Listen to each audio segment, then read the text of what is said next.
खून की दलाली और उनको बिच्छू, सांप, नेवला ये सब बुलाना गलत था कि नहीं था? ये छुई मुई हो गए हमारे प्रधानमंत्री जी। अरे प्रधानमंत्री जी के लिए आप शब्द कहना, पीएम के लिए कौन सी वो अमर्यादित भाषा या शब्द नहीं है जो इस्तेमाल नहीं किया गया? तो चौकीदार चोर है बोला जा रहा था। इस तरह की भाषा और निजी अटैक पीएम पर, क्या ये बात विपक्ष को समझ में नहीं आती है? मैं पूछना चाहती हूँ, क्या मोदी जी का असली परिवार ब्रजभूषण शरण सिंह है? क्या उनका असली परिवार पवन सिंह है, जिनका टिकट वापसी होना पड़ा जब उसने खुद कहा मैं चुनाव नहीं लड़ना चाहता हूँ क्योंकि उसने जो औरतों के खिलाफ काम किया था और कहा था वो उजागर होने लगा था। उनके काले कारनामे और काली करतूतें मैं बोल नहीं सकती हूँ एक महिला होने के नाते नेशनल टीवी पर, बट अब उनको भी चुनाव से हटना पड़ा क्योंकि इतनी काली करतूतें थी। क्या वो परिवार है आपका? मैं पूछना चाहती हूँ, क्या आपका परिवार मेहुल चोकसी है? क्या आपका परिवार ललित मोदी है? क्या आपका परिवार अडानी है? तो यहाँ पर नमस्कार दोस्तों, आज के इस नए डिबेट वीडियो में आपका स्वागत है। दोस्तों, आज के डिबेट में आप कांग्रेस प्रवक्ता सुप्रिया सुले, भाजपा प्रवक्ता गौरव भाटिया, साथ में आज तक की एंकर या फिर भाजपा प्रवक्ता भी कह सकते हैं अंजना ओम मोदी को देखने वाले हैं। दोस्तों, ऐसे तो रोज डिबेट में भाजपा और भाजपाई प्रवक्ताओं को डिफेंड करना इन गोदी पत्रकारों की आदत बन चुकी है। इन्हें अब थोड़ा भी शर्म नहीं आता है जब ये बायस्ड होकर एक तरफा टीवी डिबेट चलाते हैं। लेकिन दोस्तों, इस तरह का डिबेट देखने में मजा तब आता है जब सामने से कोई विपक्ष का प्रवक्ता लाइव शो में इनकी पूरी तरह से बखिया उधेड़ता है। दोस्तों, आज के डिबेट में भी आप कुछ ऐसा ही देखने वाले हैं। बाकी पूरा वीडियो आप खुद ही देखिए।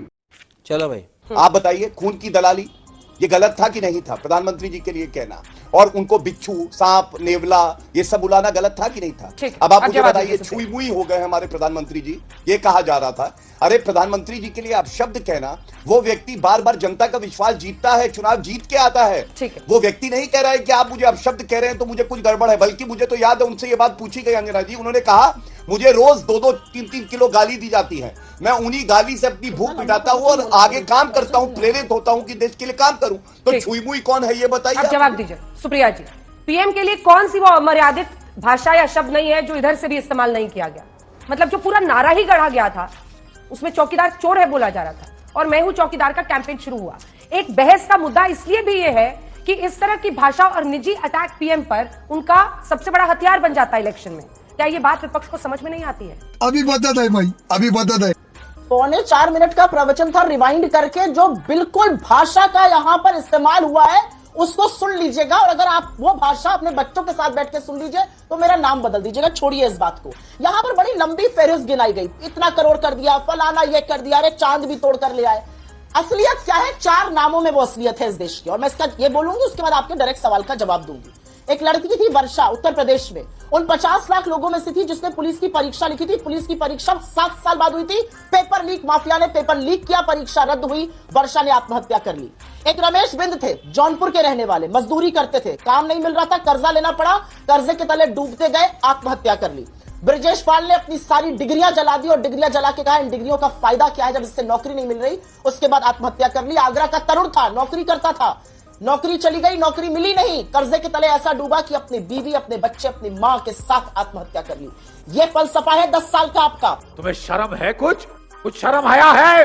और मैं पूछना चाहती हूँ कि क्या तरुण का परिवार नहीं था? क्या वर्षा का परिवार नहीं था? क्या वो प्रधानमंत्री मोदी के परिवार का हिस्सा नहीं थे? ये सवाल पूछने जरूरी है। ये सवाल पूछने इसलिए जरूरी है क्योंकि जब आदमखोरों की एक भीड़ 2 औरतों को नंगा करके मणिपुर में घुमाती है तो इस देश का प्रधानमंत्री होने के नाते वो इस देश के परिवार के मुखिया है। और इस देश के परिवार के मुखिया क्या करते हैं? चुप रहते हैं, 78 दिन तक चुप रहते हैं। मैं पूछना चाहती हूं, क्या मोदी जी का असली परिवार ब्रजभूषण शरण सिंह है, जिनको संरक्षण दिया गया, बेटियों को रौंदा गया? क्या उनका असली परिवार पवन सिंह है, जिनका टिकट वापसी होना पड़ा जब उसने खुद कहा मैं चुनाव नहीं लड़ना चाहता हूं क्योंकि उसने जो औरतों के खिलाफ काम किया था और कहा था वो उजागर होने लगा था? उपेंद्र रावत, आपके बाराबंकी के सांसद, उनके काले कारनामे और काली करतूतें मैं बोल नहीं सकती हूं एक महिला होने के नाते नेशनल टीवी पर, बट अब उनको भी चुनाव से हटना पड़ा क्योंकि इतनी काली करतूतें थी। क्या वो परिवार है आपका? मैं पूछना चाहती हूँ, क्या आपका परिवार मेहुल चोकसी है? क्या आपका परिवार ललित मोदी है? क्या आपका परिवार अडानी? अगर ये आपका परिवार है तो जिन मैंने लोगों का नाम लिया, ये लोग कौन है? वो 50 लाख लोग कौन है जिनकी पुलिस परीक्षा चली गई? आप उनके परिवार का हिस्सा नहीं है? मैं पूछना चाहती हूँ आपसे। शर्म करो, शर्म। सुप्रिया जी, आपने पूरा परिवार याद दिलाया, लेकिन मैं इंतजार कर रही थी कि शायद झारखंड की घटना का भी आप जिक्र करेंगे। यही वो जगह है जब कलेजा इसलिए दहलता है क्योंकि अब रेप के इंसिडेंट को भी लोग आपने नहीं किया। मैंने इस पर ट्वीट भी किया है, लेकिन आपने अभी नहीं बोला। मैंने इस पर ट्वीट भी किया है, आपने बोला नहीं। इस पर ट्वीट भी किया है, आपने अभी बोला नहीं।